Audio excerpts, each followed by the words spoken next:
My name's David. I've been married to Rachel for 6 years. When we started out, it was intense. The kind of relationship that made other couples say things like, "Get a room."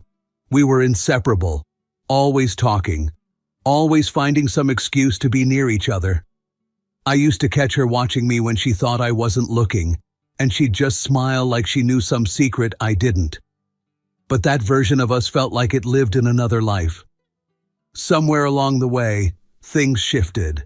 At first it was little things, fewer shared meals, more time on her phone. She stopped reaching for my hand when we sat next to each other. Conversations became shorter, more functional. "What time are you coming home? Did you pay the electric bill? Can you pick up milk?" She started going to bed earlier, or saying she was too tired, or had a headache.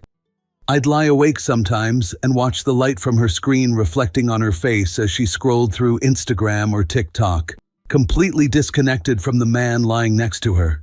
That's when I decided we needed something big, something to pull us out of the rut. A reset button, a trip, a real one. The plan. I went all out, researched for days, looked at reviews, photos, videos. I picked a high-end beach resort down south, the kind that caters to couples, quiet pools, private beach access, adults only. No distractions, just her and me. I booked the honeymoon suite, spoke to the staff ahead of time. Cheesy, maybe, but I didn't care. I wanted to show her that I still cared, that I remembered who we were. When I told her, she raised her eyebrows and said, "Wow, that's a lot." I waited for her to say more, to smile, to hug me, to look even slightly touched, but she didn't. She just went back to whatever she was doing on her phone. We landed mid-afternoon. The place was stunning. Long palm-lined walkways, white stucco buildings, flowers everywhere, the ocean right there, like a postcard brought to life. Staff greeted us with warm towels and drinks. Everyone smiled like they were paid just to make your life better. Our room had a huge window overlooking the sea. Big bed, marble floors, balcony with a hammock, and a view that could stop time. The champagne was there, as requested. Chilling. Rachel walked in, looked around once and said, "This place is nice. You really went all out." She sounded impressed, I guess. But something about the way she said it made it feel like I was a stranger trying too hard, like I was auditioning. Still, I smiled. Just wanted to do something special for us. She gave me a quick kiss on the cheek, a polite one, then went to unpack. That night, we showered, got dressed for dinner. She wore this black dress, short, backless, hugging her in all the right places. I hadn't seen it in a long time, maybe not since our anniversary 2 years ago. I watched her put on her lipstick, fixing her hair in the mirror. "You look amazing," I said. She smiled at her reflection. "I know." Then she walked right past me without even touching my arm. Something twisted in my chest, but I said nothing. Dinner was good. Wine helped smooth the edges a bit. I told myself she just needed to relax, to adjust, that it would all come together once we had a few quiet days without stress. After dinner, we headed to the resort bar. Open air, dim lighting, live acoustic music somewhere in the distance. Candlelight flickered on every table. The night breeze was warm, and the air smelled like sea salt and citrus. I ordered a whiskey. She got a margarita. We sat together at first, talked about the food, the beach, little things. And then, they showed up. 2 guys standing at the bar. One of them tall, tanned, surfer-type hair, open shirt like he forgot half his wardrobe. The other was older, stockier, a bit flashy, tight shirt, gold watch, the whole deal. Rachel's eyes landed on them. I noticed. She smiled to herself, a little smirk.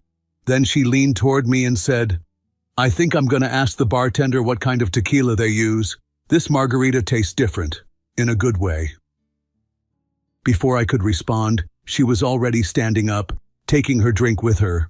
But instead of just going to the bartender, she stopped by the 2 guys at the bar, the tan one and the guy with the watch. I watched her motion toward her glass, say something, and laugh like they'd already known each other. One of the men said something back, and she touched his arm lightly as she laughed again. What started as a simple question about tequila turned into a 15-minute conversation with two complete strangers. I sat there, gripping my glass. I watched her at the bar, how casually she slid into the conversation, like she belonged there more than here with me. At first, I thought she'd just ask the bartender her question, maybe joke for a second, then come right back. But she didn't. Instead, she stayed. She was facing the two men now, drink in hand, posture relaxed, her body slightly angled toward the tall guy. He said something funny, apparently, and she laughed. Full smile, the kind I hadn't seen directed at me in months. And then she touched his arm. Just a light brush, fingers grazing the sleeve of his linen shirt.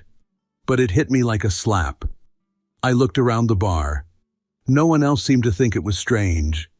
I wondered how many other couples had been here before us, trying to fix what was already broken. How many other men had sat where I was sitting, trying not to look possessive, trying not to make a scene, trying not to admit that their wife was flirting with someone else 10 feet away. I swirled the ice in my glass, trying to act casual, but my hand was stiff. When I couldn't take it anymore, I stood up, walked over, and kept my voice even. "You want to come back to our table?" She turned, a little too slowly, like she hadn't expected me to follow her. "We're just talking, David." I looked at the guy she was talking to, the tan one, smug, probably in his early 30s. He knew what was going on. I could see it in his face. That, "I know something you don't look." Or worse, "I know, and I don't care." "You came here with me," I said quietly. "Not them." She gave a little scoff, took a sip of her drink. "God, can you not do this right now?" "Do what, exactly?" "Make everything awkward. You always do this. Get jealous over nothing." "Nothing?" She looked back at the guys, then at me. "I was just asking about the drink. We started talking. It's not a crime." I didn't say anything. I just stared at her. For a second, I wondered if I was being unreasonable, if maybe I was just being paranoid, insecure. But then I saw it again, that flicker in her expression, that subtle tension. Not guilt, not fear, defiance, like I was the one ruining her night. She turned to the bartender, ordered another round, and walked back to our table without waiting for me. I followed a few seconds later, sat down, and stared into my drink. We didn't talk for the rest of the evening. She finished her margarita in silence, then checked her phone. "I think I'll take a walk. That breeze feels amazing." "Want me to come?" She shook her head quickly. "No, I just need to clear my head." Before I could say anything else, she stood up and left. Barefoot, heels dangling from one hand, her silhouette disappearing into the glow of the resort lights. I watched her go. Something deep in my stomach twisted. I told myself not to overthink it. I told myself to give her space. I told myself to trust my wife. But trust doesn't survive silence, and I was about to find out what it had been hiding. For a moment, I stared at the empty spot across from me. Her half-finished drink, the condensation sliding slowly down the glass. I paid the tab slowly. Walked back to the room alone. The resort was quiet. The kind of silence that doesn't feel peaceful, just empty. I passed a couple walking hand in hand, laughing softly. Another pair was curled up by a fire pit, sipping wine. Everyone seemed connected, present, and I felt like the only one walking into a void. When I got to our suite, I left the door unlocked for her. That seemed like the hopeful thing to do. I sat on the edge of the bed, checking the time. It was almost midnight. I didn't panic right away. 20 minutes passed, then 30. I got up, went to the balcony. The ocean looked black at night. A few torches along the beach pathway flickered, casting long golden shadows. No sign of her. I texted. "Everything okay?" Nothing. "Where are you?" Nothing. I called. Voicemail. That's when the first real doubt settled into my chest. That heavy, cold feeling that starts in your stomach and climbs up your spine like a hand tightening. I tried telling myself she probably just went for a walk by the water, got lost in her thoughts, wanted some time alone. She needed space. I was overthinking it. But here's the thing about intuition. It doesn't shout. It whispers. And mine was whispering, this isn't just a walk. 1 a.m. I left the room, walked toward the beach trail, sandals crunching softly against the stone. I looked around, just in case. No Rachel. A couple of resort staff were cleaning up near the bar, stacking chairs, wiping down tables. I asked casually, "Hey, have you seen a woman out here in a black dress? Long dark hair?" They looked at each other, then one of them shrugged. "Not for a while, sir. Maybe near the beach?" I went down to the sand. There were footprints, faint ones. A wine bottle half buried in the dune. Some laughter in the distance, but no Rachel. I kept walking for 20 minutes, scanning the shoreline. Nothing. No sign of her. No sound of her voice. Just waves and wind and a sick feeling growing behind my ribs. 2 a.m. I came back to the room. No change. Her side of the bed still untouched. Lights off. Her shoes still gone. No text. No call. I sat down again. This time I didn't try to distract myself. I just let the thoughts in. Where was she? Why would she leave without saying when she'd be back? Why take her phone and not answer it? Why was she gone this long? I thought about the guy from the bar, the way he smiled at her, the way she laughed at his joke like she'd known him for years, that casual intimacy built in minutes and not even slightly hidden. And then the most poisonous thought of all, what if she's not lost? What if she just doesn't want to come back? 3 a.m., then 4, still nothing. I laid on the bed fully dressed, eyes wide open, staring at the ceiling fan spinning slow, lazy circles. I didn't even notice when I drifted off. 5:15 a.m., the door clicks. The sound was soft, that little beep and click of a keycard unlocking. I sat up instantly. The door opened. Rachel stepped inside, barefoot, her heels dangling from 2 fingers. Her dress was wrinkled now, her makeup smudged, her hair damp, not from sweat, but like she'd rinsed her face off with water at some point. She looked surprised to see me awake, and in that first half second before she could think, before she could craft a reaction, I saw it. Guilt. Then it vanished behind a tired smile. "You're still up?" she said casually, closing the door behind her. "Hard to sleep when you disappear for 5 hours." She dropped her shoes by the door, started walking toward the bathroom. "Jesus, David, I was just walking, listening to music. I lost track of time. I called you. My phone died." I didn't move. I just watched her. "Where did you go, Rachel?" She turned, irritated now. "To the beach. What do you want from me?" "The truth. That is the truth." She walked into the bathroom and shut the door. I heard the lock click. And that's when I knew. She wasn't just walking. She came out of the bathroom about 20 minutes later, already in pajamas. Hair pulled back, face clean, acting like everything was fine. "I'm exhausted," she said. "Yeah, I bet you are." She paused for a second, just a flicker, then climbed into bed like nothing was wrong, rolled away from me. No kiss, no good night.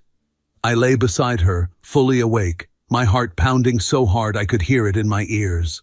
I stared at the back of her head and wondered, does she think I'm stupid? Or does she just not care anymore? Sleep never came. I got up early, showered, dressed, ate alone downstairs at the breakfast buffet. When I came back up, she was scrolling her phone in bed like nothing had happened. Freshly showered, makeup on, sunglasses already pushed up into her hair. "I'm gonna head to the beach," she said, standing up and slipping on a white linen cover-up over her bikini. "Catch some sun." "Want company?" I asked, knowing the answer. She barely looked up from her phone. "I'm good, just need some me time." There it was again, the script she'd been repeating for weeks now. Me time. as if I was the thing she needed space from. She left with a tote bag slung over her shoulder, not even saying goodbye. I waited a full 5 minutes, then I followed. I kept my distance. She took the long path past the main beach, the one we hadn't used yet. It led through some palms, past the resort spa, then curved along a stretch of private bungalows. Fancy ones, more secluded than the rest of the resort. She wasn't walking slow. She wasn't looking around like someone casually wandering to sunbathe. She walked with purpose, like she knew exactly where she was going. I ducked behind a wooden privacy screen near the outdoor shower station, peered around just enough to watch. Rachel reached one of the bungalows. Number 14. She stopped in front of the door, looked around once, casual but alert, then knocked. A pause. Then the door opened. And there he was, the tan guy from the bar, wearing nothing but board shorts. He smiled. She smiled back. And then she stepped inside. He didn't even look surprised. The stillness. I stood there, frozen. It was a strange kind of pain, not sharp, not explosive, just hollow, cold, like the floor inside your chest suddenly collapsed and there was nothing left to hold up your ribs. I didn't move for a minute, just stared at that closed door like it might undo itself if I waited long enough. But it didn't. I didn't feel rage. Not yet. I felt stupid. I felt used. I felt like I'd been dragged across the entire country, stuffed into a luxury suite, and left behind while my wife gave herself to someone else behind bungalow walls. I turned and walked back the way I came. Back in the room, I packed without saying a word. Folded shirts, zipped up my suitcase, took my passport from the safe. I sat on the edge of the bed and waited. A few hours passed. The sun began to set. The sky went gold, then pink. Then the door opened. Rachel stepped in, smiling like she'd just had the best nap of her life. When she saw the suitcase, her smile vanished. "What are you doing?" "Packing." "Why?" I stood up, met her eyes. "Because this vacation's over." She blinked. "You're being ridiculous." "Am I?" "Bungalow 14, Rachel? I saw you." Silence. Something flashed in her eyes. Guilt? No. Annoyance. It meant nothing. "Then it should be easy for you to live without it. You're really going to throw everything away over one mistake?" "You already did." She stood in the doorway, stunned for a second, like she hadn't expected to be caught. Or maybe she had, and just assumed I'd let it go. Rachel stepped closer, folding her arms across her chest. "David, can we just talk about this?" "We are talking. You just don't like what I'm saying." She sighed, rolled her eyes. "Look, I messed up, okay? I was drunk and you weren't drunk this morning." That shut her up. She looked away for a second, then back at me. Not with sorrow, not regret, frustration, like I was ruining something for her. "What do you want me to say? That I'm sorry? Fine, I'm sorry. It happened. I wasn't thinking straight." "You had 5 hours to think straight." I zipped the suitcase slowly, precisely. It sounded louder than it should have in that sterile hotel silence. "Don't throw this away, David. It was one time." "You didn't throw anything away when it was just once.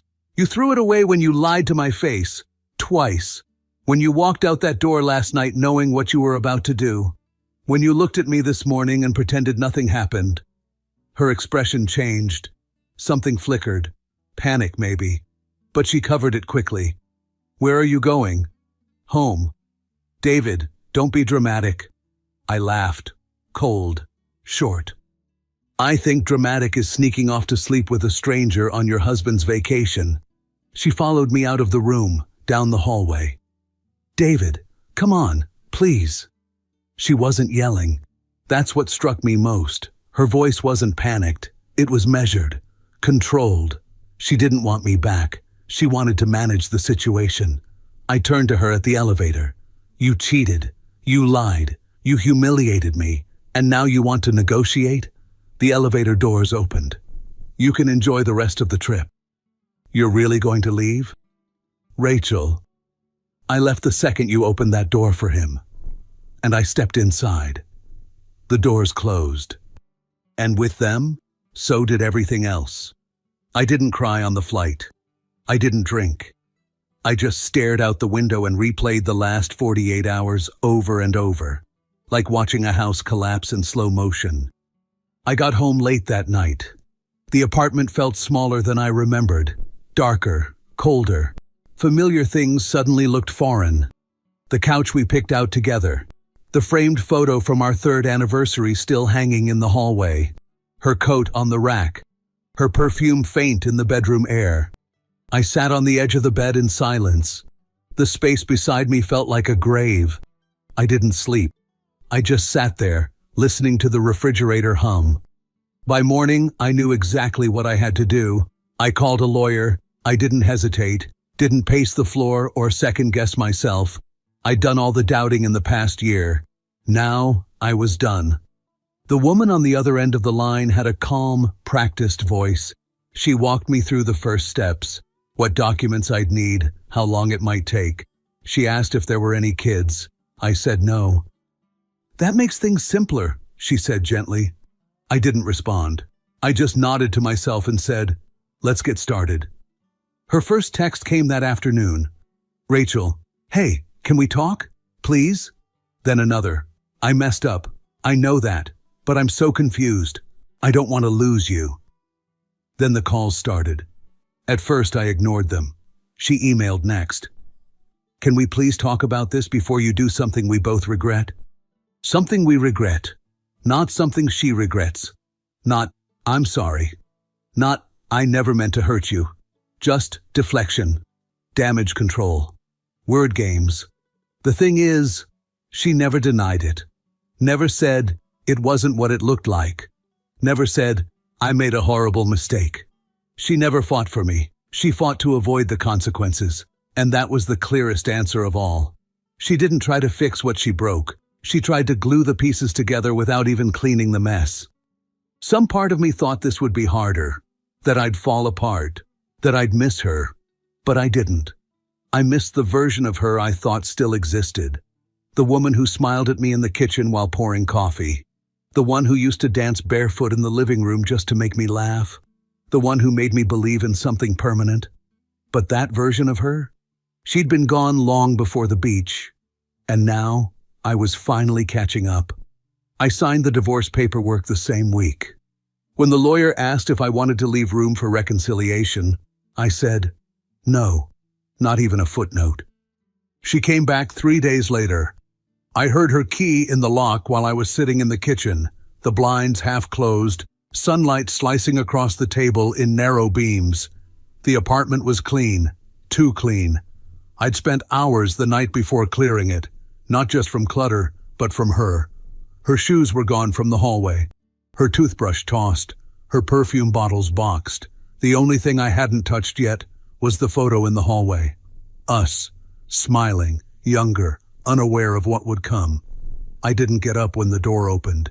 She stepped inside like she still lived there, like nothing had changed. "David?" she called, her voice almost sweet, practiced, the kind she used to use when she wanted something. I didn't answer, just waited. She walked in, wearing soft clothes, not the sharp, controlled version of herself she showed the world, but the domestic version. Hoodie, no makeup, hair tied lazily, trying to look vulnerable, normal. "I know you're mad," she started, "and I deserve that. I needed time to think, to figure out what I'm feeling. This trip just—" "Sit down," I said flatly. She blinked, surprised. "Okay." She sat across from me at the table. Between us, a manila envelope. Her eyes dropped to it. I slid it across the table, slow and silent. The sound of the cardboard edges against wood felt louder than her breath. She didn't touch it. "What is this?" "Divorce papers." A pause. "David, come on, don't do this. You're reacting out of clarity." She stared at me for a moment. I saw the cracks in her expression, how her mouth twitched once, how her hand flexed slightly on her thigh. "I made a mistake."